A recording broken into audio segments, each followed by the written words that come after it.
Përshëndet, shikues të nderuar, mirë se vini në A2CNN. Nisim ditarin informativ të Mezitës për të përcjellë tek ju zhvillimet kryesore minut pas minuti edhe në 3 orët në vazhdim. Do të na bashkohen edhe të ftuar në këtë transmetim të drejt për drejt për të bërë një analizë të shifrave të paktën deri në këtë moment. Gjithë vëmendja është jo vetëm tek vota preferenciale e kandidatëve për deputet, por sigurisht edhe tek vota e diasporës, e cila sipas projeksioneve të edhe vetë zotit Celibashi pritet të përfundojë brenda kësaj jave, por duket se shumë pak ka për të ndryshuar nga situatat paktën në shpërndarjen e mandateve.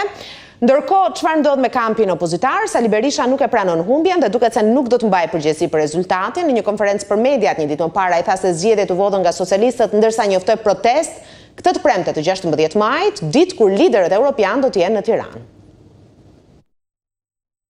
Zgjedhjet e 11 majit u diktuan që të gjitha nga krimi, bandat kriminale të qeverisë ishin aktive në 10 qarqe të Shqipërisë, në 20 bashki të vendit, dhe ato patronuan 30 deputet të mazhorancës kriminale, u sunduan si asnjëherë më parë nga vrasës, serial killer, trafikant, dhunues për dhunues në çdo aspekt. Këto ishin zgjedhjet më të grabitura, më të plaçkitura dhe më të dhunuara në tërë historinë elektorale të Shqipërisë pluraliste.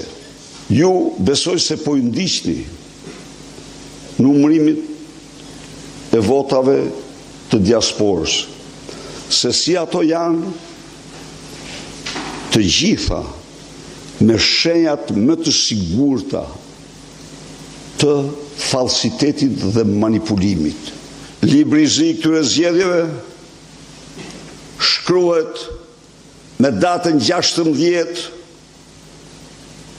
në ora 17 në bulevardin Zogu i Parë për të sensibilizuar opinionin publik botror mbi krimet monstruoze. Do zhvendosemi në Parkun Olimpik, atje ku na pret gazetari Arvin Koçi, e kam në këto momente në lidhje të drejtë për drejtë. Arvin, jemi tek Parku apo jo? Vazhdon të numërohet vota e diasporës. 1/3 deri më tani me Partinë Socialiste, jo vetëm në avantazh, por me dyfishin e votave të Partisë Demokratike. Kush mbetet në pikpyetje e që do të vuloset pikërisht nga vota e diasporës?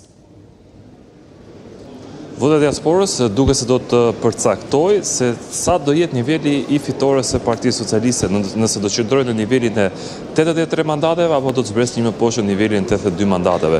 Referuar dhe numrave zyrtar nga Komisioni Qendror i Zgjedhjeve janë numëruar 81.614 fletë votimi nga 194.889 të tilla të ardhura pranë ambienteve të Komisionit Qendror të Zgjedhjeve. Dhe nëse flasim për shifra të përgjithshme, në rang kombëtar, Partia Demokratike ka 22.960 vota preferenciale nga diaspora, ndërsa Partia Socialiste ka 43.891 vota. Dhe duke i përmbledhur votimin brenda vendit dhe jashtë vendit, duket se Partia Socialiste por te i kalon, mund të themi, dhe nivelin e zgjedhjeve parlamentare të vitit 2021, ku në total deri më tani Partia Socialiste ka 777.040 vota, ndërsa Partia Demokratike ka 500.000 rreth 500.000 vota, të cilat mund të themi përbëjnë dhe totalin e fletëve votimi për këtë subjekt politik, por vlen theksohet ka ende fletë për të numëruar nga diaspora. Dhe përmendëm pak më parë që Partia Socialiste mund të marrë 83 ose 82 mandate, për shkak se në qarkun e Fierit është koalicioni Nisma Shqipëria B, e cila aspiron për të marrë një mandat parlamentar në këtë zonë zgjedhore dhe për t'ia ulur Partisë Socialiste. Gjithsesi, gjithçka do të vendoset me fletët e votimit të diasporës, nëse do të jenë të tilla në numër për koalicion Nisma Shqipëria B, apo nuk do të jetë mjaftueshme që kjo forcë politike të performojë mirë për të marrë një mandat parlamentar. Aq më shumë kur në Komisionin Qendror të Zgjedhjeve, në tavolinat e ngritura pranë Parkut Olimpik nuk janë marrë ende në shqyrtim fletët e votimit nga Greqia, ku përfaqësuesit e Partisë Socialiste janë të bindur që në masë konsideruese këto fletë votimi janë mbështetjet e këtij subjekti politik, çka do të thotë që paktën sipas tyre numri 83 është i pacënueshëm. Ndërsa një garë tjetër e kemi në Tiranë jo ndërmjet mazhorancës dhe partive sfidante, po brenda vetë partive opozitare, ku Partia Demokratike, e cila tashmë ka zbritur në nivelin e 13 mandateve në qarkun e Tiranës, është në garë me Partinë Mundësia për t'i marrë mandatin e dytë kësaj partie. Pra, për të rikthyer në rezultatin e dieshëm, ku Partia Demokratike kishte 14 mandate parlamentare dhe Partia Mundësia 1 mandat parlamentar. Mbetet për parë nëse do të vijojë sërish një njëjti performim, pra çka do thotë që demokratët mund të rikuperojnë ato që çfarë humbën dia apo do të qëndrojnë në nivelet që jemi tani. Është e rëndësishme të thuhet sepse kjo lloj gare përcakton, mu themi, edhe se sa deputet do e kalojnë këtë vijë. Kjo është vija e listës mbytur me listën e hapur. Deri tani vetëm një deputet nga Partia Demokratike ka mundur të futet nga lista e hapur, është doktori Ilir Ali Mehmeti me 4419 vota. Deri tani siç janë numëruar. Ndërsa e dyta është Qeveria Tabaku me 4213 që në bazë rezultatit aktual, Zënia Tabaku nuk mund të bëhet deputete e Kuvendit të Shqipërisë. Referuar të njëjtës listë, asaj të Tiranës, për Partinë Socialiste, deri tani në bazë të votave preferenciale të numëruara, në krye qëndron ministri Blendi Gonxha, i cili është 8145 vota, ndjekur nga ministri i Brendshëm Ervin Hoxha me 4681, ndjekur nga Fatmir Xhafaj me 3877, Erion Braçe 3876, është më themi me një vot lëviz zoti Braçe me zotin Xhafaj, sa i përket renditjes në fletë votimit, 15 apo 16 fleta votimit, do të thënë përfundimtare, në momentin kur do të lexohen të gjitha votat preferenciale. Më pas është Ornaldo Rakipi me 2853, Antonella Dedja me 1986, Anila Dene me 1600, dhe këtu mbyllet lista, më themi, e hapur e Partisë Socialiste që ka arritur të sigurojë mandatin parlamentar, duke supozuar që mund vijojë sërish me njëjtin trend dhe mund të jetë sërish kjo renditje nga numri 13 deri në numrin 19. Gjithsesi ka ende shumë vota për të numëruar preferenciale, që do thotë që edhe mund të ketë lëvizje me kandidatët e tjerë që janë më poshtë, por një gjë mund ta themi të sigurt, zoti Blendi Gonxha ka një avantazh dy fish gati me ministrin e Brendshëm Ervin Hoxha. Dakor. Të do pyes shkurt Ervin, sepse do zhvendosen vetëm pas pak në Fier. Tabaku, PD Mundësia ose Tabaku e Ralt Kapri, votat e diasporës, do me thënë nëse mbetemi tek Tirana, tek gara e Tiranës, ose mandati i dytë për Shehajn, ose mandati i 14 për Demokratët, do me thënë sa gjasa ka zonja Tabaku apo zoti Kapri fal votave të diasporës. E bëjmë dot një projekcion tani? Apo sa kohë është numëruar vetëm 1/3 jemi ende shumë herët?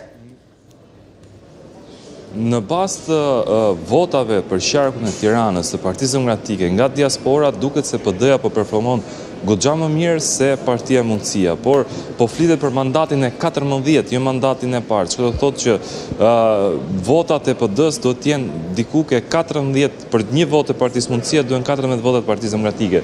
Por gjithsesi, nëse jemi sërish në terma zyrtar për qarkun e Tiranës, Partia Demokratike ka 7409 vota, ndërsa Partia Mundësia ka 1019. Edhe në disa kuti që ne arritëm të dëgjonim gjatë momentit të leximit të tyre, votat kundrejt Partisë Demokratike dhe Partisë Mundësia ishin, më themi, shumë herë më të larta. Por është, më themi, diçka interesante që në votat e diasporës nuk po bëhet më garë ndërmjet PS-s dhe PD-s, po bëhet garë ndërmjet PD-s dhe Partisë Mundësia. Kush do marrë mandat, më themi, do ketë PD 14 mandate apo do ketë Mundësia 1 mandat. Që referuar dhe sistemi si funksionon tregon, më themi, dhe një farë anomalie ku Partia Mundësia ka 22684 dhe ka ende pikpyetje mandatin e dytë. Ndërsa partitë të tjera me më pak vota duket se kanë fiksuar mandatin e parë. Do ishte goxha, mund themi, interesante që një subjekt politik të marrë një numër konsiderueshëm votës ngel me një mandat. Madje nëse do zhvendosim këtë debat në nivel kombëtar, mund themi që interesante shumë që koalicioni Nisma Shqipëria bëhet, ka 56.315 vota dhe ka një mandat parlamentar.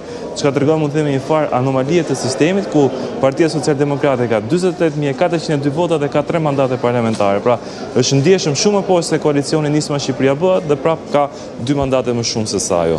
Dakor, shumë shkurt Ervin, sepse më duhet të zhvendosem. Kur do të nisin votat e Greqisë të numërohen, pra kur do të hapen zarfet e Greqisë?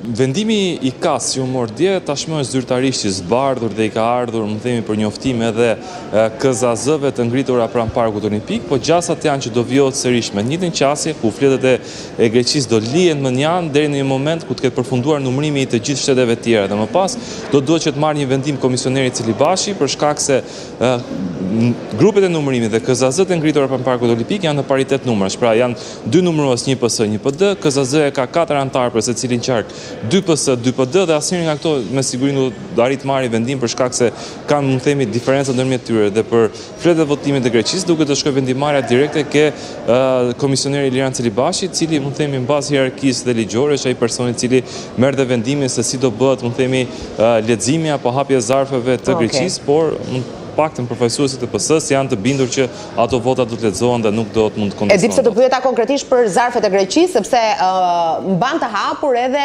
lojën, nëse mund ta quajmë në fier, jo mes Partisë Demokratike dhe Partisë Socialiste, se duket sikur ka një lloj dorëzimi tek Demokratët, por mes Lapajt dhe Partisë Socialiste. Pra, nismës Shqipëria bëhet dhe Partisë Socialiste në fier, e ruan PS-ja të 12-in apo shkon për Lapajin. Dhe këtu konsiderohet që votat e Greqisë mund të shkojnë ose për Jugun, pra për Vlorën, siç e mori një mandat, por ka shanse duket edhe në fier Lapaj të marrë nga votat e diasporës dhe kam përshtypjen që në parlament më pas shkon Azmer Dulevic.